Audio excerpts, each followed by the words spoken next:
Everyone, कैसे हैं आप सब। आई होप कि आप सब बहुत अच्छे होंगे। आज मैं आप लोगों के लिए लाया हूँ बहुत ही इजी टेक्निक से जिससे हम स्मूथनिंग करते हैं स्मूथ ग्रोथ पर। मैंने अपनी क्लाइंट के 2 साल पहले स्मूथनिंग किया था। वो न्यूजीलैंड में रहती हैं, दोबारा आ चुकी हैं। अब मैं उनकी जो रीग्रोथ आई है उसको भी स्मूथनिंग में कन्वर्ट करने वाला हूँ। मतलब पूरे हेयर पर स्मूथनिंग करने वाला हूँ। पूरे हेयर का मतलब ये नहीं है कि हम पूरे हेयर पर स्मूथनिंग करने वाले हैं, हम सिर्फ स्मूथनिंग करने वाले जो हमारे क्लाइंट का रीग्रोथ का हेयर है।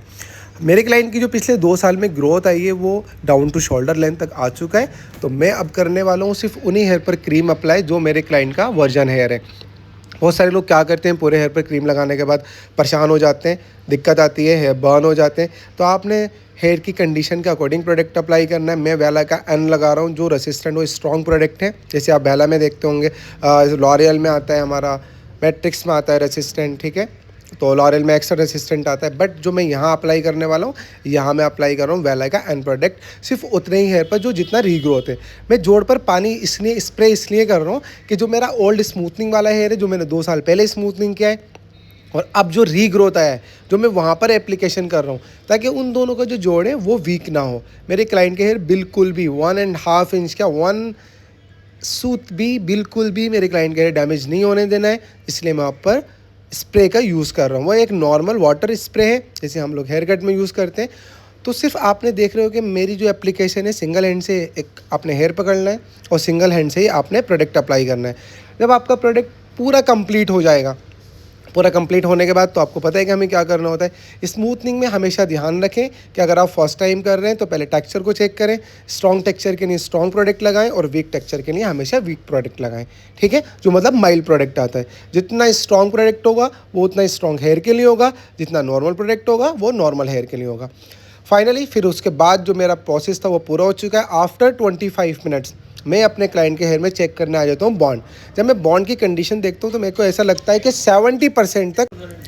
तो बॉन्ड चेक करने का तरीका तो आप मेरा देख सकते हैं, सबकी अलग अलग टेक्निक होती है। ये मेरी टेक्निक है। मैं सिंगल सेक्शन पे 1 हेयर लेता हूँ, 1 हेयर लेके चेक करता हूँ। मेरे को सेटिस्फेक्शन नहीं मिला 1 सेक्शन से तो मैं आप सेकंड सेक्शन पे आ गया। सेकंड सेक्शन से भी शायद मेरे को लगता है कि सेटिस्फेक्शन नहीं मिलेगा क्योंकि 70% तक है। बट हाँ, अब मुझे लग रहा है कि बॉन्ड ऑलमोस्ट डन हो चुका है। जब बॉन्ड मेरा डन हो गया उसके बाद मैं अपने क्लाइंट को लेकर गया शैम्पू चेयर पर। शैम्पू चेयर पे हमने प्रोडक्ट को मल्सीफाई किया। मल्सीफाई करने के बाद हमने अपने क्लाइंट के हेयर को 100% वॉश कर दिया। हेयर का जो प्रोडक्ट था वो रिंस आउट कर दिया। देन उसके बाद लगाया repairing cream bath mask L'Oréal का 10 मिनट छोड़कर। फिर हमने स्टार्ट किया उसे रिंस आउट करके फिर हमने स्टार्ट किया अपने क्लाइंट के हेयर में ड्रायर। भाई ड्रायर करने की टेक्निक तो आप मेरी देख सकते हो। जो मैं ड्रायर कर रहा हूँ अपने क्लाइंट के फुल हेयर में ड्रायर कर रहा हूँ। ड्रायर करने के बाद मैं करूँगा 100% ब्लास्ट ड्रायर, मतलब स्ट्रेट ड्रायर। स्ट्रेट ड्रायर से क्या होगा, जो मेरे क्लाइंट के हेयर गीले थे, जो वेट जो था वो पूरे तरीके से निकल जाएगा। 100% ब्लास्ट ड्रायर करने के बाद आपके हेयर तो 50% ऐसे ही स्ट्रेट हो जाते हैं। बट कभी ये धोखा मत खाना कि वो हेयर कभी भी स्ट्रेट नहीं रहते। अभी मैं 100% स्ट्रेट ड्रायर करने के बाद फिर अपने क्लाइंट के हेयर में स्टार्ट करने वाला हूँ आयरन। तो आयरनिंग भी मैं सिर्फ उतने ही हेयर पर करने वाला हूँ जितने के हेयर पर मैंने प्रोडक्ट अप्लाई किया है। उसके बाद जो नीचे वाले हेयर है वहाँ पर सिर्फ मैं 1 या 3 पासेस ही निकालने वाला हूँ। जो मेरा मेन जो आइनिंग है वो सिर्फ रीग्रोथ पे रहने वाला है। आप लोग अच्छे से देखें, जो रीग्रोथ वाला आइनिंग है वो आपने रीग्रोथ पे ही करना है। रीग्रोथ पे आइनिंग करने के बाद आप नीचे 1 या 2-3 पासेस निकाल सकते हो। देन उसके बाद मैं कंडीशनर लगाऊंगा, वो भी सिर्फ मैं रीग्रोथ पर ही लगाऊंगा क्योंकि मेरी क्लाइंट ने पहले अपने हेयर में स्मूथनिंग करा रखी है 2 साल पहले। तो अब मैं जो स्मूथनिंग करने वाला हूँ सिर्फ रीग्रोथ पर करने वाला हूँ। तो न्यूट्रलाइज़र की एप्लीकेशन भी आप देख सकते हो। न्यूट्रलाइज़र भी मैं सिर्फ हाफ हेयर पे ही लगा रहा हूँ। तो ये टेक्निक अगर आप रीग्रोथ के ऊपर फॉलो करोगे तो मेरे को पूरा यकीन है कि आप एक अपने क्लाइंट के एक बेस्ट रिजल्ट दे सकते हो, एक बेस्ट रिजल्ट अचीव कर सकते हो। बहुत सारे लोगों को कन्फ्यूज़न रहता है क्या एक बार स्मूथिंग होने के बाद दोबारा स्मूथिंग नहीं हो सकती। भाई बिल्कुल हो सकती है, बट सिर्फ उतनी हेयर पे जितना हमारे क्लाइंट का रीग्रोथ आया। आप देख सकते हो कि मैं नीचे वाले हेयर है, मुझे लग रहा है कि वहाँ थोड़ा सा प्रोडक्ट गया है तो मैंने मास्क के साथ पानी ऐड कर दिया है, 12 मिनट छोड़ा, देन वॉश कर दिया।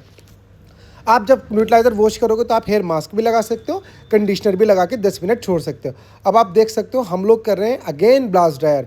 हमने नॉर्मल ड्रायर करने के बाद ब्लास्ट ड्रायर किया है। वैसे तो आप लोग देख ही सकते हो कि हेयर कितना करली था, वेवी था, रीग्रोथ वाला अलग दिख रहा था और जो ओल्ड हेयर था वो अलग दिख रहा था।